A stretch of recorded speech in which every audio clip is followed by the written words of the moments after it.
And 2 years later, Democrats were winning back Congress.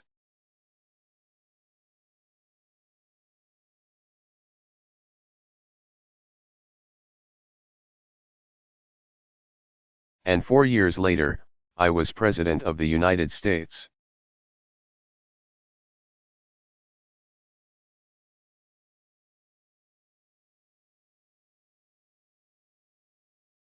Things change pretty rapidly.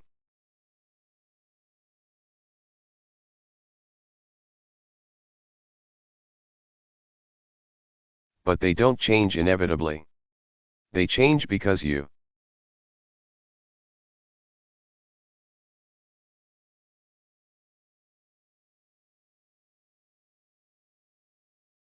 work for it. Nobody said democracy was supposed to be easy.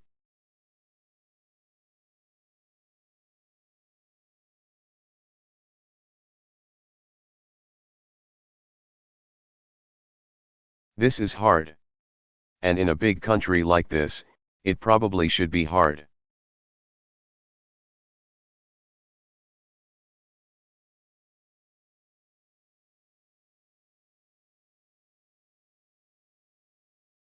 Mark Knoller.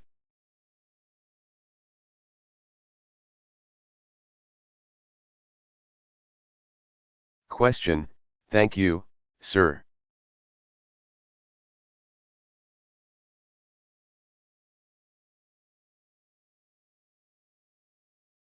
President Obama, good to see you.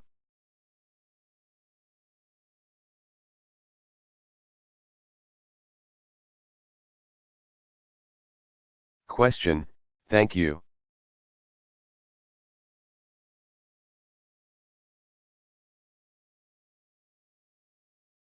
Good to see you. Mr. President, what can you tell us about the learning curve on becoming president?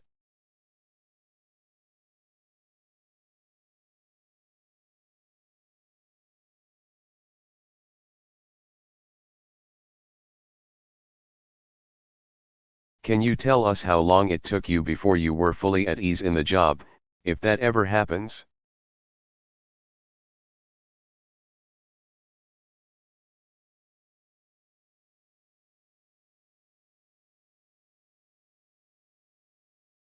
And did you discuss this matter with President-elect Trump?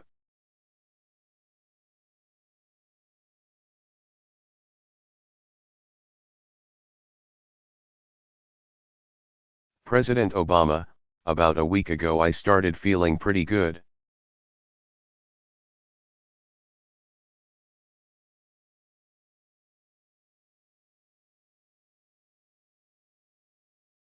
No, look, I think the learning curve always continues. This is a remarkable job. It is like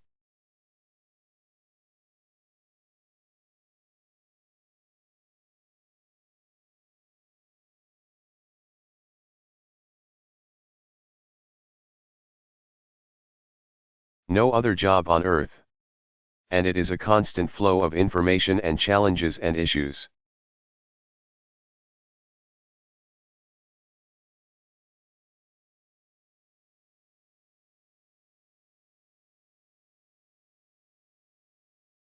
That is truer now than it has ever been.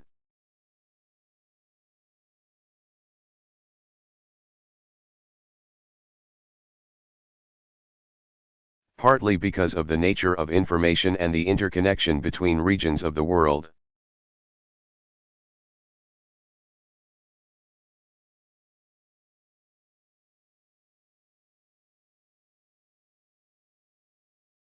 If you were president 50 years ago,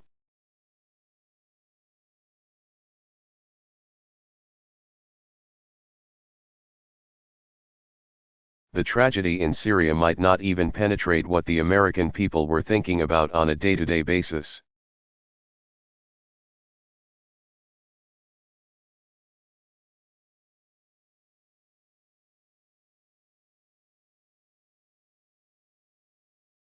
Today, they're seeing vivid images of a child in the aftermath of a bombing.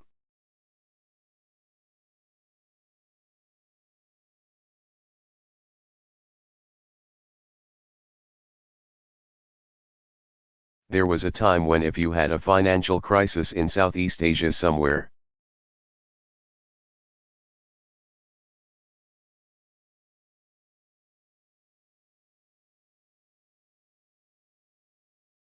it had no impact on our markets.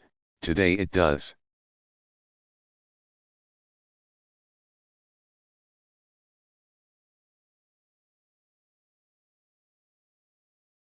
So the amount of information, the amount of incoming that any administration has to deal.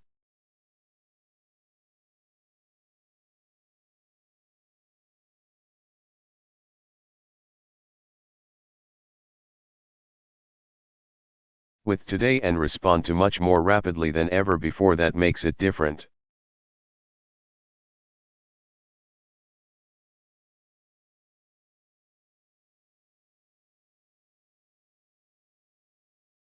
I was watching a documentary, that during the Bay of Pigs crisis,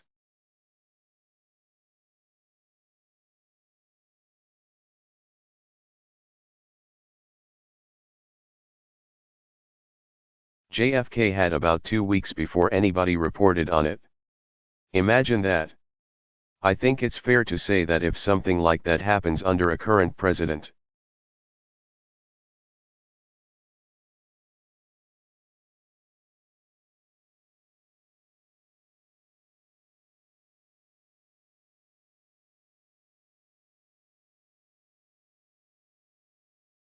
they've got to figure out in about an hour what their response is.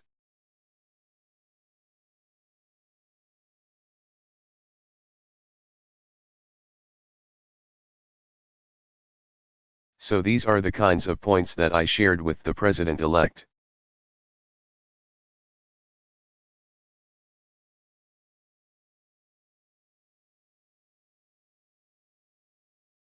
It was a free-flowing and, I think, useful conversation. I hope it was. I tried to be as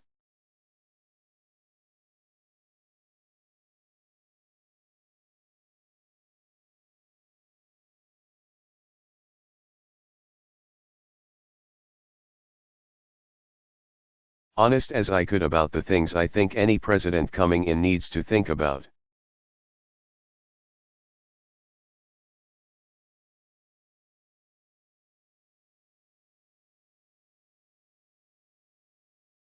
And probably the most important point that I made was that how you staff, particularly your chief of staff,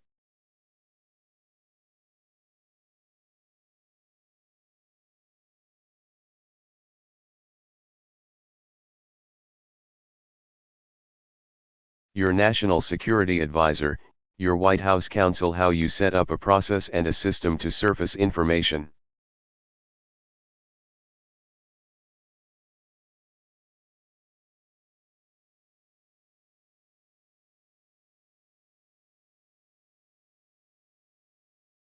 Generate options for a president, understanding that ultimately the president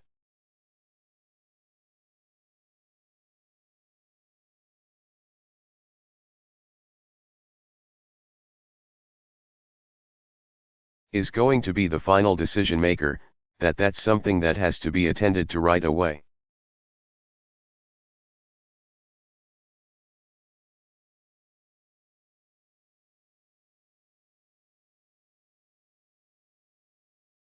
I have been blessed by having, and I admittedly am biased, some of the smartest,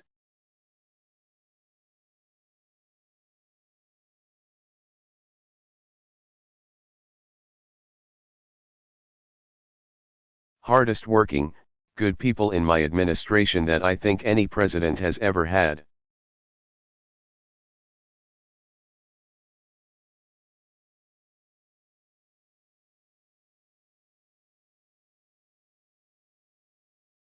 And as a consequence of that team, I've been able to make good decisions.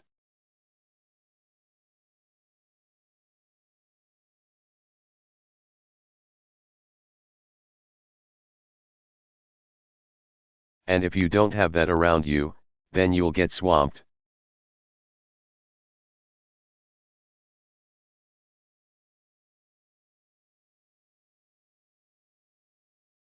So I hope that he appreciated that advice.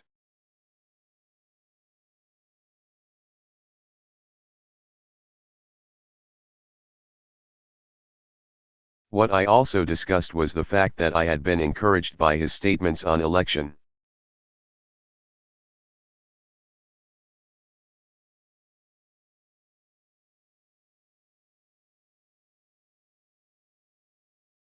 Night about the need for unity and his interest in being the president for all people.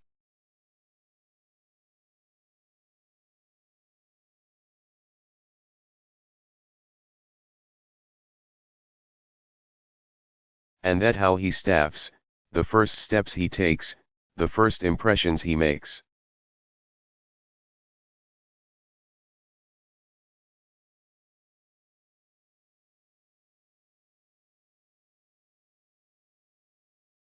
The reset that can happen after an election, all those things are important and should be thought about.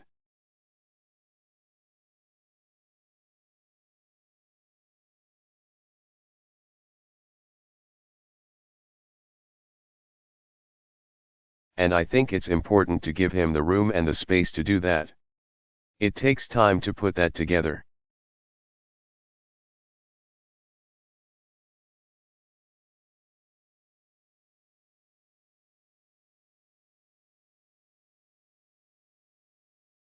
But I emphasized to him that, look,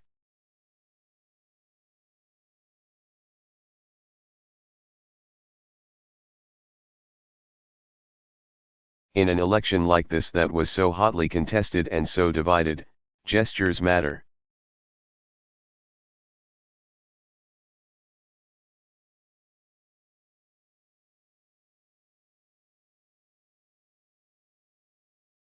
And how he reaches out to groups that may not have supported him.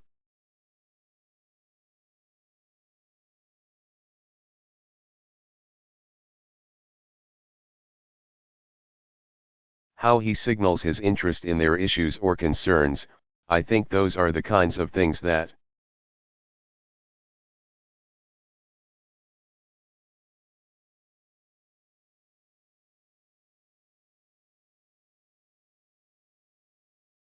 can set a tone that will help move things forward once he's actually taken office.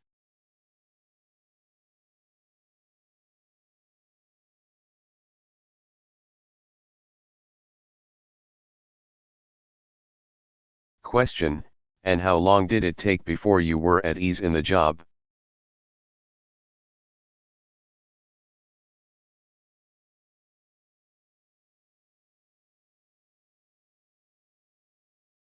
President Obama, well, I didn't really have time to worry about being at ease.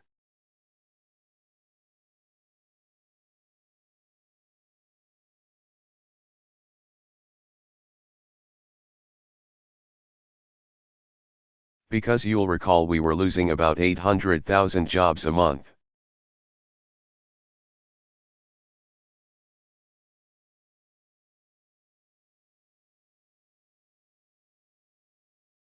So the good news is that in some ways my experience is atypical.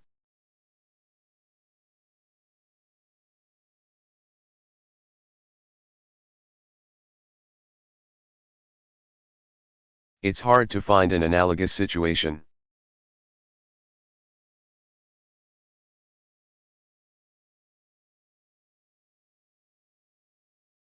By the time FDR came into office, the Depression had been going on for a couple of years.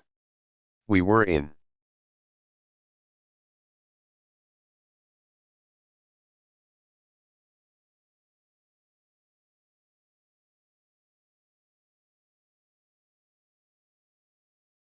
the midst of a free fall. The financial system was locking up.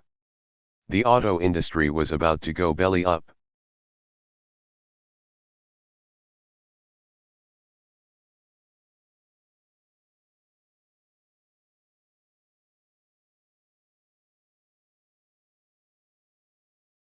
The housing market had entirely collapsed.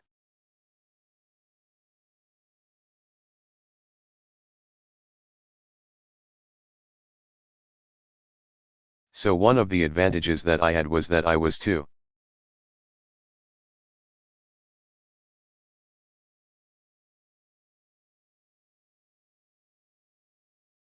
busy to worry about how acclimated I was feeling in the job.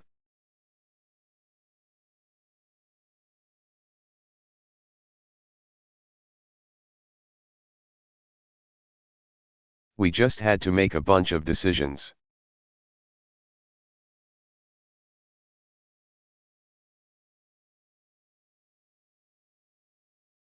In this situation, we're turning over a country that has challenges.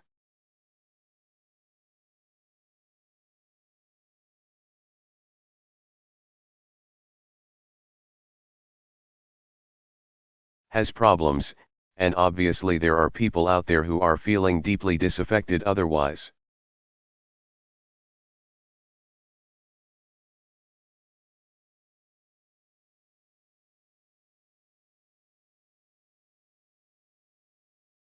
We wouldn't have had the results that we had in the election.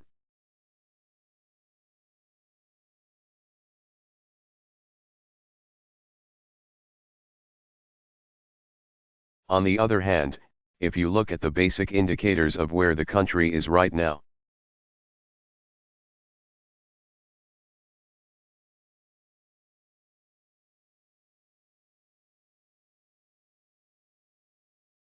the unemployment rate is as low as it's been in 8-9 years.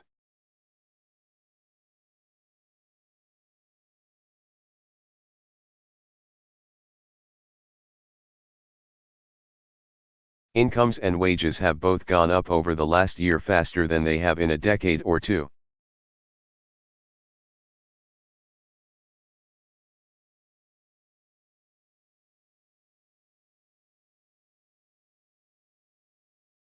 We've got historically low uninsured rates. The financial systems are stable. The stock market is hovering around its all-time high.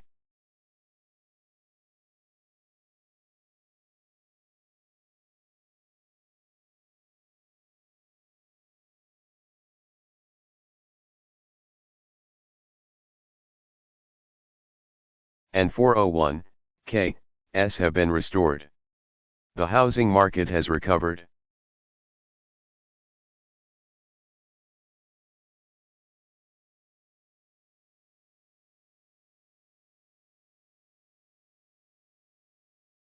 We have challenges internationally, but our most immediate challenge with respect to ISIL.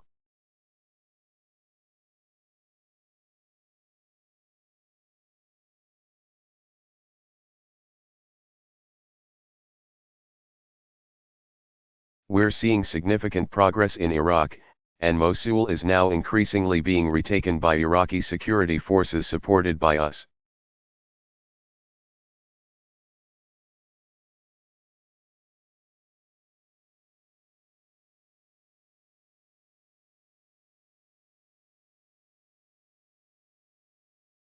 Our alliances are in strong shape.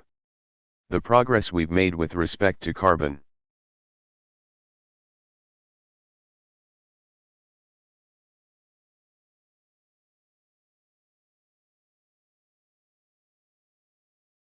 Emissions has been greater than any country on Earth. And gas is $2 a gallon.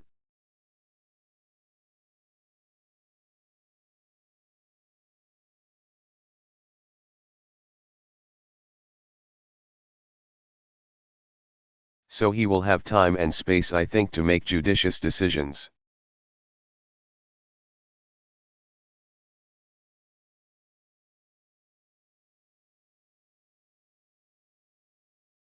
The incoming administration doesn't have to put out a huge number of fires.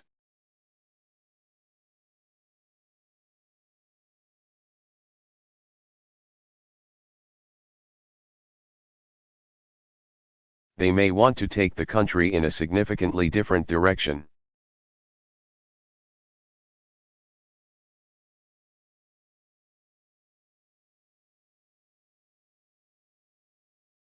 But they've got time to consider what exactly they want to achieve.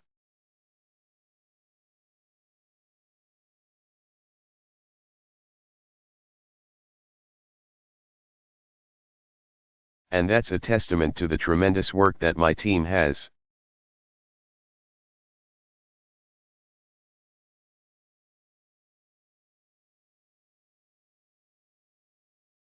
Done over the last 8 years. I'm very proud of them for it.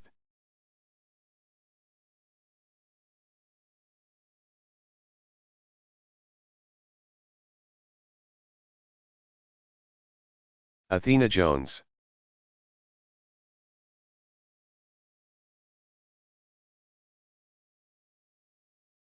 Question, thank you, Mr.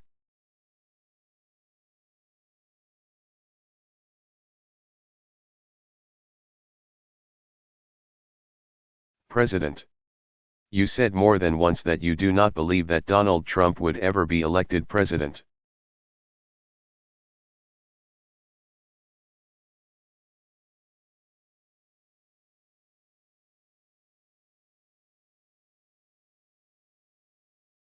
And that you thought he was unfit for the office.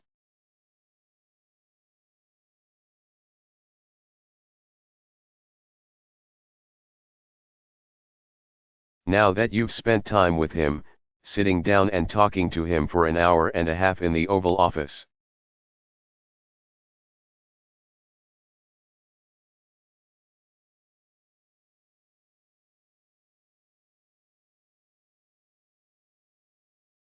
Do you now think that President-elect Trump is qualified to be president?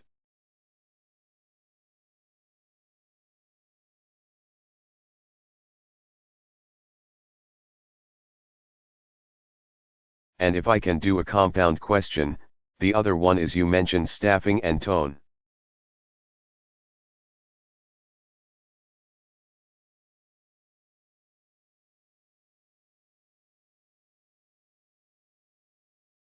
What do you say to those Americans who may not doubt that there will be a peaceful transition?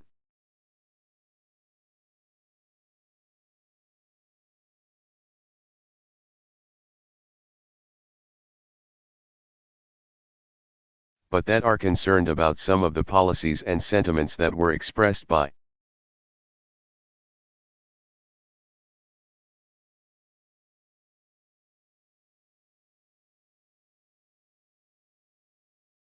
President-elect Trump himself or his supporters that may seem hostile to minorities and others.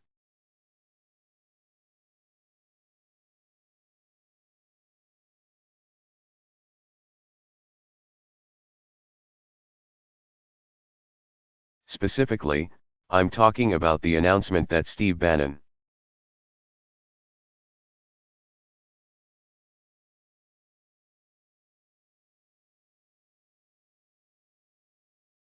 who is a proponent of the so-called alt-right movement, what many call the white nationalist movement.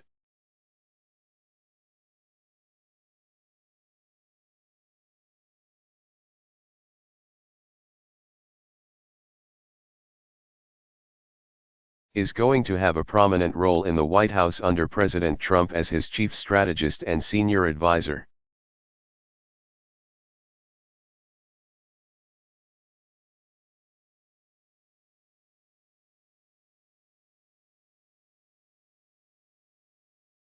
What message does that send to the country, to the world?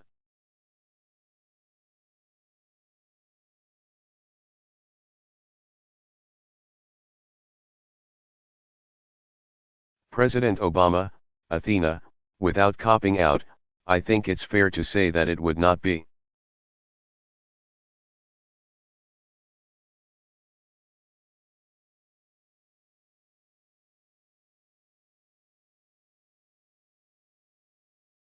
appropriate for me to comment on every appointment that the president-elect starts making if I want.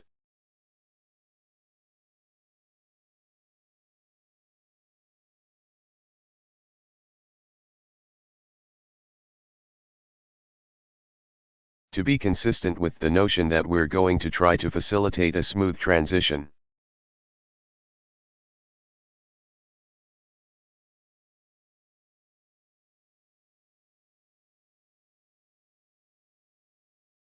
Look, the people have spoken.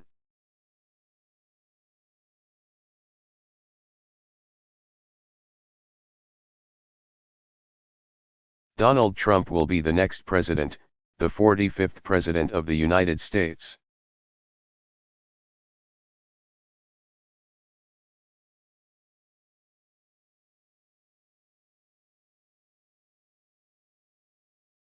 And it will be up to him to set up a team that he thinks will serve him well and reflect his policies.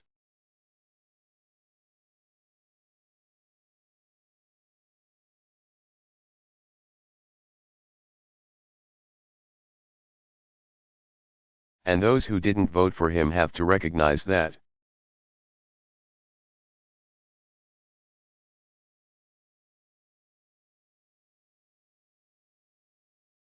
That's how democracy works. That's how this system operates.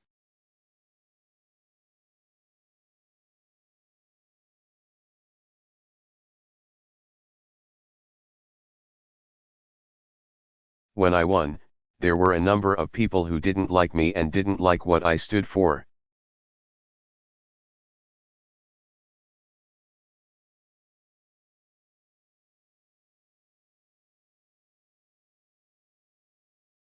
And I think that whenever you've got an incoming president of the other side,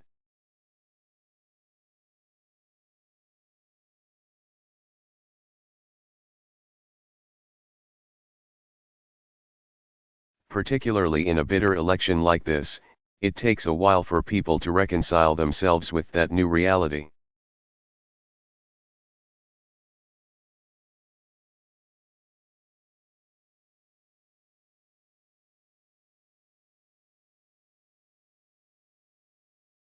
Hopefully it's a reminder that elections matter and voting counts.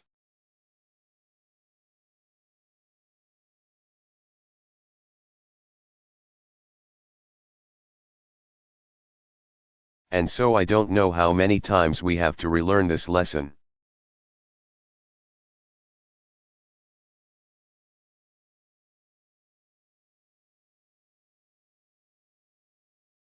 Because we ended up having 43% of the country not voting who were eligible to vote. But it makes a difference.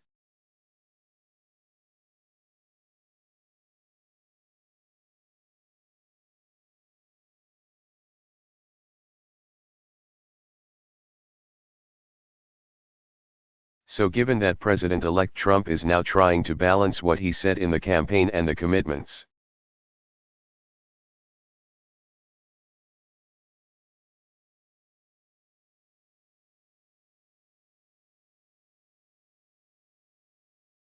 he made to his supporters with working with those who disagreed with him, and members of Congress.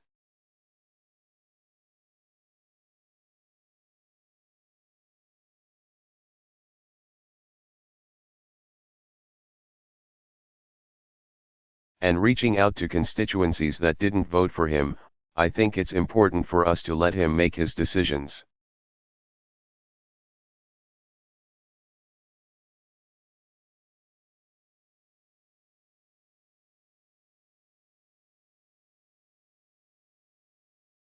And I think the American people will judge over the course of the next couple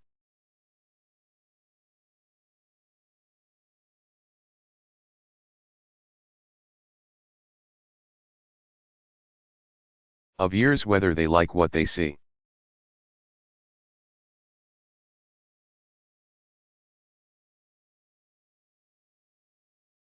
And whether these are the kinds of policies and this is the direction that they want to see the country go in.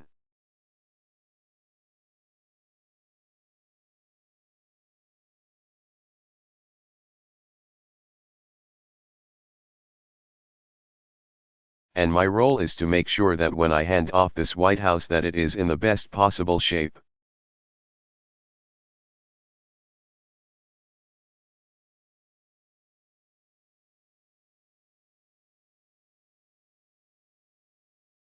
And that I've been as helpful as I can to him in going forward and building on the progress that we've made.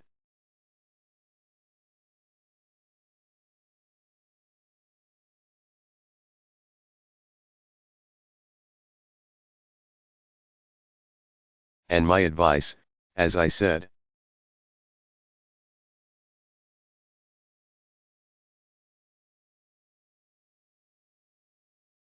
to the president-elect when we had our discussions was that campaigning is different from governing.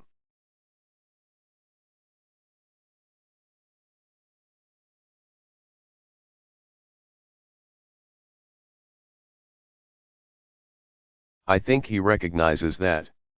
I think he's sincere in wanting to be a successful president.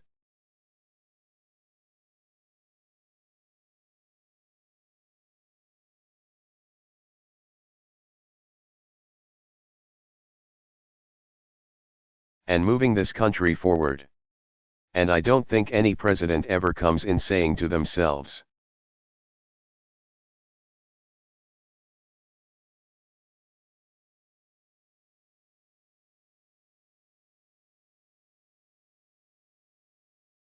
I want to figure out how to make people angry or alienate half the country.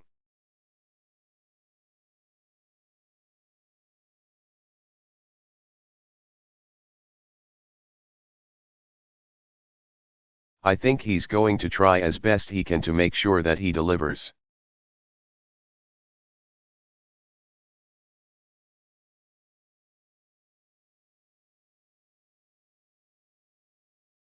Not only for the people who voted for him, but for the people at large.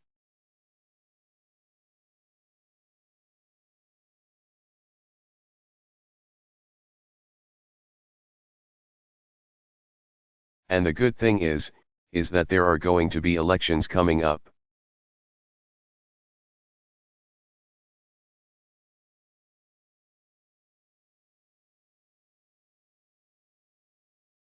So there's a built-in incentive for him to try to do that.